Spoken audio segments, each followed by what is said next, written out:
نحمد و نصلی علی رسول الکریم بسم اللہ الرحمن الرحیم۔ ناظرین، جیسے کہ پہلے حصے میں نے گزارش کی تھی کہ شوگر کی علامات اور اس کا ثابت ہو جانا، اب ہم آتے ہیں دوسرے حصے میں اس کے علاج کے اوپر کہ اس پہلے حصے میں شوگر سے کس طرح چھٹکارا حاصل کیا جائے تاکہ مزید پیچیدگیاں پیدا نہ ہوں۔ بہت سمپل بات ہے، آپ کا وقت زیادہ میں لینا نہیں چاہتا۔ مختصر بات یہ ہے کہ سب سے پہلے ہمیں جو ہے تو اپنی نیند کے اوقات کے اوپر توجہ دینا ہوگی۔ 6 سے 8 گھنٹے کی تسلی بخش نیند اس کے لیے ضروری ہے۔ نمبر 2، کھانے کے اوقات۔ ہم نے 3 کی بجائے صبح، دوپہر، شام کی بجائے ہم نے 5 وقت اپنے کھانے کو تقسیم کرنا ہوگا۔ جتنا ہم 3 وقت میں کھاتے ہیں اسی مقدار کا ہم کھائیں گے، لیکن 5 اوقات میں اس کو کھائیں گے۔ نمبر 3، یعنی نیند کے سونے کے اوقات اور کھانے کے اوقات۔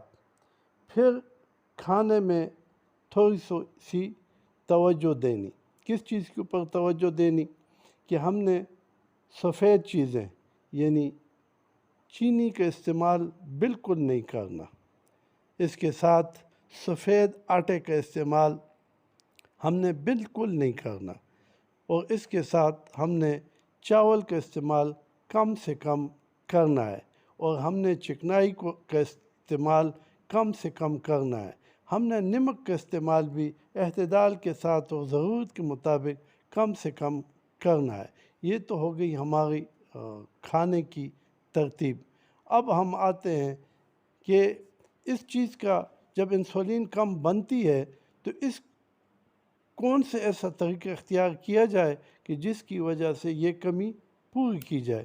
تو اس کمی کو پورا کرنے کے لیے ہمارے پاس ایک قدرتی ذریعہ جو ہے تو وہ اپنے پاؤں ہے، یعنی کہ پیدل چلنا، اور پیدل چلنا کم از کم 40 منٹ ہم نے روزانہ جو ہے تو اپنی زندگی میں پیدل چلنا 40 منٹ کا یہ رکھنا ضروری ہے۔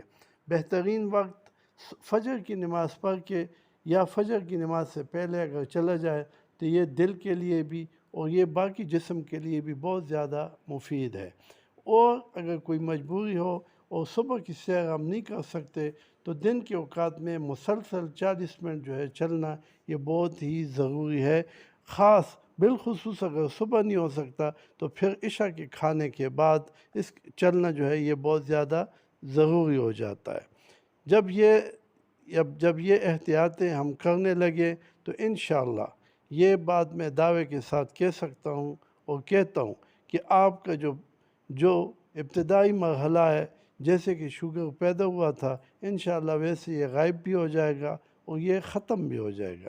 اب ہم آتے ہیں کہ خوراک کے ساتھ ساتھ اور نیند کے ساتھ ساتھ اور پیدل چلنے کے ساتھ ساتھ ہم تھوڑی سی ایک دوسری چیز کے اوپر بھی توجہ دیں گے کہ ہم نے مسلسل اپنے شوگر کے اوپر نظر رکھنی ہے، اسے چیک کرنا ہے۔ گلو میٹر اپنے پاس رکھیں گے اور اس کو جو ہے تو ہر صبح اور ہر کھانے کے بعد کم از کم 1 مہینے تک اس کے اوپر نظر رکھیں گے، اور ہمیں اس بات کے اوپر تسلی کرنی ہوگی کہ جو ترتیب ہم نے شروع کی ہے اس میں ہم کس حد تک جو ہے تو کیا کامیاب ہو رہے ہیں۔